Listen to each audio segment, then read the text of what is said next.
Hi, I'm Catherine Connor, and I can't make decisions. And I'm Natalie Jimenez, and I'm very opinionated. So welcome back to Be Decisive. We don't know where we'll start, but we know it'll end at a decision. Good morning. Good morning. It's been a minute.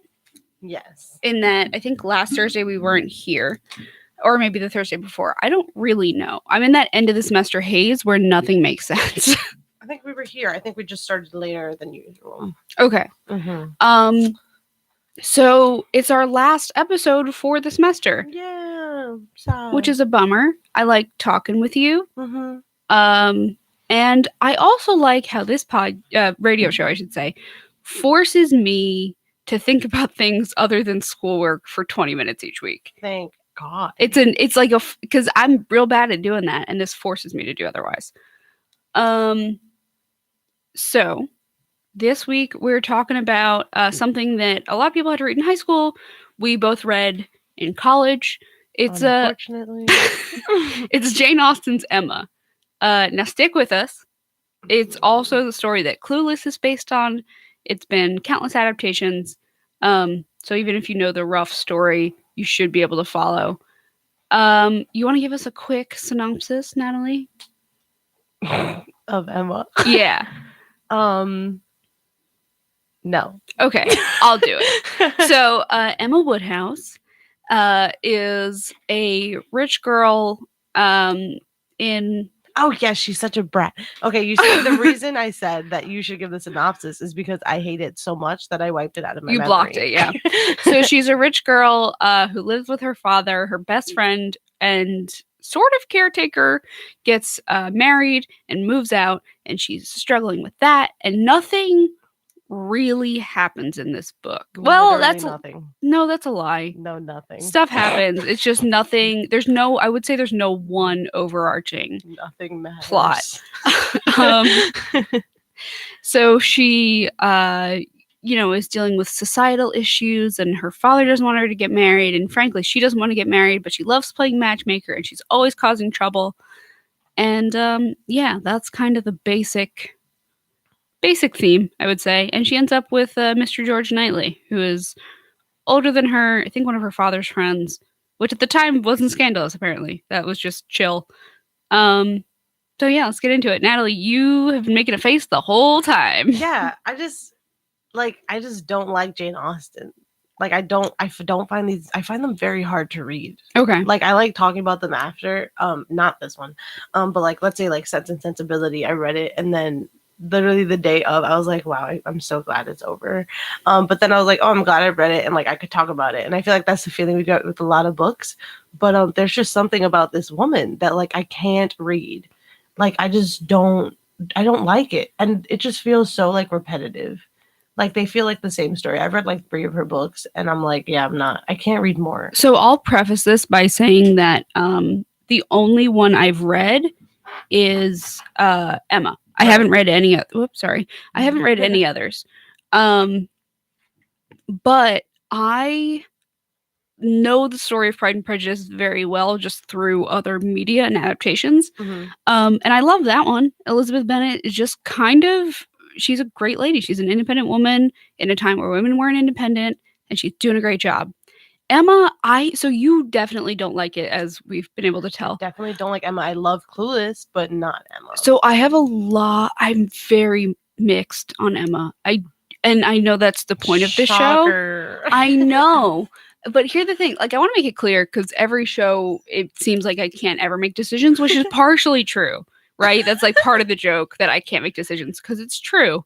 But most media, I will say, I have fairly strong opinions on.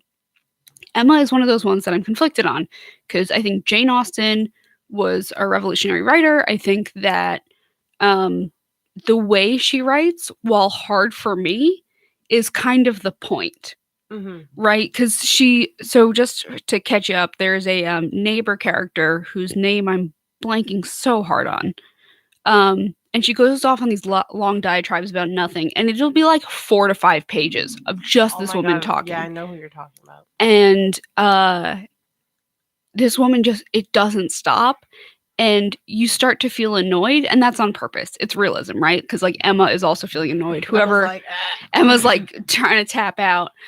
So I appreciate that from a literary standpoint, from a writing standpoint. However, it's kind of hard to get through. I feel like that about the whole book. Yeah, definitely her though.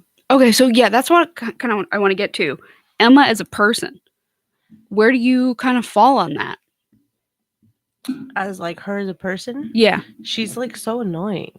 Okay, so I think she grew on me. In the beginning, I could not stand her. Yeah.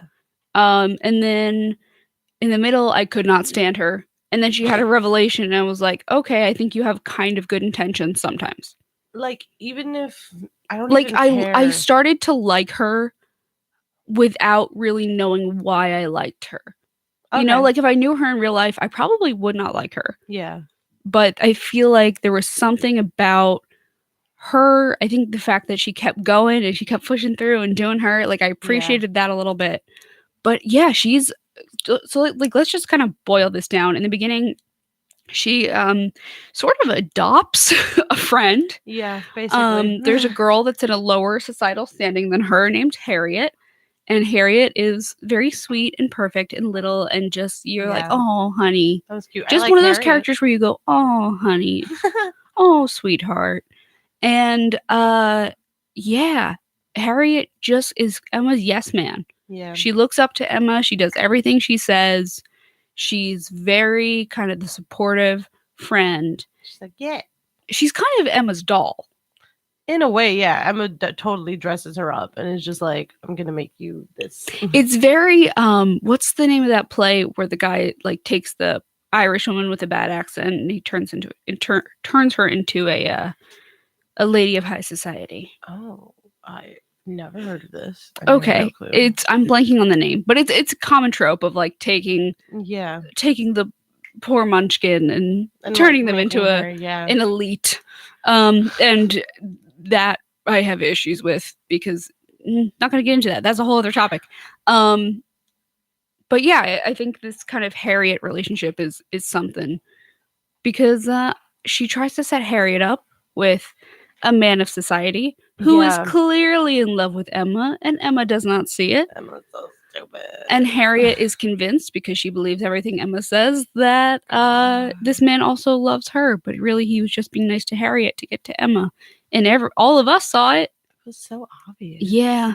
It wasn't great. God, I'm remembering like one specific line, and I remember reading it and being like, "Are you kidding me?" What line was it? I have no clue. I wish I had my book. But it's just so blatantly clear. Like every time he says something, it's just so obvious. Yeah. And everyone is just he's always trying to loop Emma into whatever he's doing with Harriet. And I'm one of those people, like in terms of giving relationship advice to others, I think I do fairly well. But in relationships of my own, like I don't pick up on clues. Nothing. Nothing. But yeah, it seemed so obvious. It's ridiculous. Like, God, Emma, she's so dumb. I think that's why I just can't get behind dumb characters. I was about to say calendars, dude. What? I think that's also why I didn't like Alice, but like Alice's excuse is that she's young or whatever. I don't know. Yeah, I reread part of Alice recently, and the opinion that I liked the book was further solidified. Check out our past episodes to hear that little debate. I hate Alice. I know you do. But kind of turning back to Emma, yeah. Emma was just so like dense that like I was reading and I was like, are you serious? And then it's weird because like I want to say that she's like selfish or whatever, but she's not. Like if anything, she's so dumb she doesn't even recognize anything in relation to her. That's why she didn't realize that he liked her. Yeah, she's weirdly she's so obsessed with other people. She's like, oh my god, yes, marry each other. And I'm like, what is your issue, bro? Yeah, it's weird in that she has a lot of jealousy issues, particularly with Jane. But she's very vapid in the sense that she cares very much about, her hair and how she looks and what others think of her, but she's not self-aware to those thoughts of others. Like she wants people to like her, but she has no idea how people feel about her. I think that's also what I didn't like. Why are you so concerned with other people's opinions? I was like, relax, just shut up and be Emma, which she was. but like it was just annoying. She was always concerned with it. Also, who's that girl? Oh my god, the girl that Emma hates. Jane. For absolutely Jane. Jane. That is Jane. Yeah, No that's the one she's jealous of. Why? What did Jane do? Literally, she's describing Jane. She's like, everyone likes Jane and this and that. And she's like, Jane is nice and she's sweet. And she's like, honestly, I have to respect Jane, but I hate her. And I was like, what? Like, she hates her because she's jealous. It's a jealousy issue. She's ridiculous. Every time she mentioned Jane, I was like, get over it, Emma. I also want to talk a little bit about George Knightley, who I would say is one of the better characters of the book. Everybody's better than Emma. True. Okay. So George is the dad's friend. He's chilling in higher society, I would say. And he's the one person in Emma's life that doesn't yes her. Good. She needs that. Yeah, he's constantly kind of like, if she does something dumb, he's calling her out on it. He's like, Emma, what are you doing? Yeah. And he called her out on the Jane hatred. He called her out on the Harriet stuff. Oh, yeah. He calls her out on every point, and I appreciate it. Because he's not, I don't feel like he's that mean about it. He's just honest. Yeah, no. He's like, you're doing this and this for no reason. I will say that the one thing I appreciated about Emma is I feel like she changed enough to realize that that was good for her, and that's why she ended up with Knightley. Yeah. Okay. That's good. I guess. I feel like she does. There was an argument about whether or not she changes throughout the book, and I'm kind of leaning more towards I like this book, not enough to reread it anytime soon. Never. No. But in the sense of the story, I think I appreciate it, especially because you have characters like Knightley that are really interesting. I think Harriet is a really interesting character, despite the fact that she's a very kind of strange placement. I like Harriet. I know I'm blanking on it, but I know in Clueless, Harriet is interested in a guy that's like, Emma's like, he's dumb. Like, yeah, that happened in the book too. No, it was the farmer. Too? Robert Martin. Yeah. Yeah, it was the farmer that Harriet had a crush on this farmer. And Emma was like, no, he's not good enough for you, blah, blah, blah. I'm like, and I like Knightley Harriet called her out on that that too. Knightley was like, he can support her.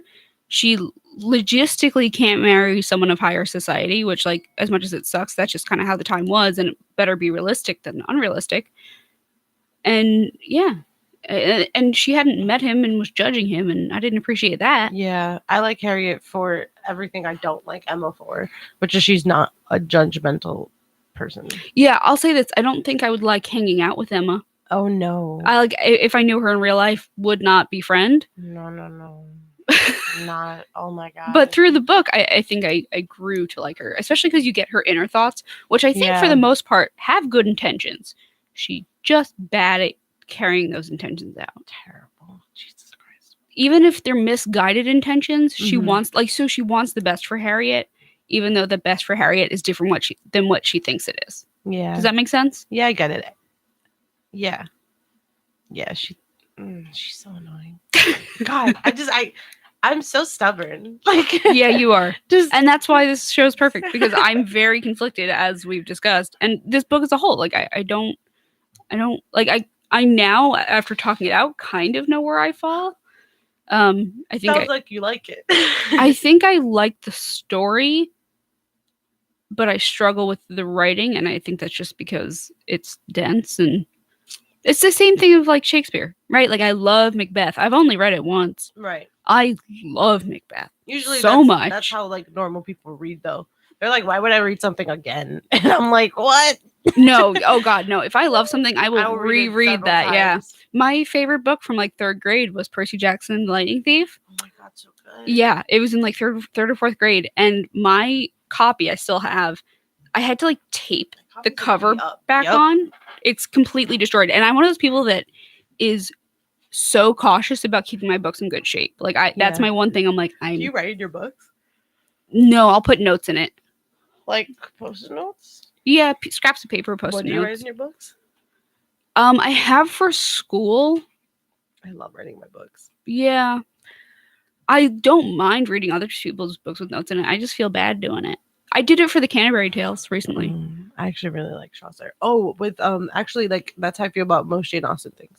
Like, I'll write notes in the book, and I'm like, okay, it was an okay story, and like I want to be able to talk about it. So like I'm willing to like go back and like look at my notes and be like, oh right, this happened, and like reread pieces. But there's absolutely no way.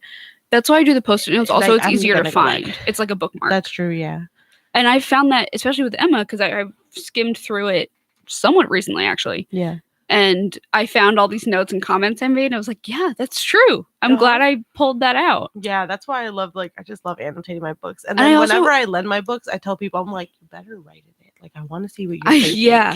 So that's why I love buying secondhand books. Yes. Because you'll get books is, like, great. Yeah, you'll get especially, like, not just with textbooks, but like with books I need for English class, because they pick up on stuff that I didn't catch. That I missed, yeah. But that's so interesting. Make me sound smarter in class. Like. Well, not just that, but like it's just stuff, especially if it's interesting. If I'm reading it for class, it's probably a book I'm looking at critically, and I want to catch that stuff. I think it's super interesting, and someone might think something completely different than me. I don't remember what book it was, but like the person like caught on to like this theme that like I didn't even realize was a theme. Like I was reading and I was like, what? So recently, just as an example, I was in my medieval lit class, and our friend Aaliyah was sitting next to me, and she pointed out it was literally back to back these two lines, and I said, this character feels, I'm like, I can't tell if this character feels betrayed or angry, and I think that's on purpose, or she's like resigned or angry. And then the next line was, the character makes a clear distinction between loving someone and marriage. And like in medieval, that was a big thing. Yeah. And so I picked up on the line before, she picked up on the line after, and neither of us had thought of what the other thought of. Yeah. It was just, it's really interesting, and that's why I love sort of that thing. Kind of going off of that thread, because we do have to wrap up soon. Stick with us for next semester. We will probably be here as well. With To Be Decisive, but we will also be on our new podcast called Booked. It'll be with a period. Myself, Natalie, Aaliyah, and we are rereading all of the books you read in high school, or the stuff you didn't read in high school but should have read. Stuff I did not and read. Just talking about it like normal people. We're not, we're not here for the large critical stuff. We're talking about everything and anything. Any books that we frankly have been meaning to read, or one of us recommends to the others. We're actually compiling our reading list this summer. Oh yeah. So we're getting through all of them, and then we're going to record a bunch and put them out. So you can catch us here on WICR next semester. I would say Thursdays at 9, but our time slot will probably switch. So follow us on social to keep up with that. I am at @thatonecatherine. And I am at Natalie A. Jimenez. Yeah. So I'm that one Catherine on everything. And yeah, we'll catch you next time. Thank you so much for tuning in this semester. And we really appreciate it. Have a good one. Yay. I'm Catherine Connor, and I can't make decisions. And I'm Natalie Jimenez, and I'm very opinionated. And we'll catch you next semester. Thanks for tuning in. Woo! La, la, la, la, la, la.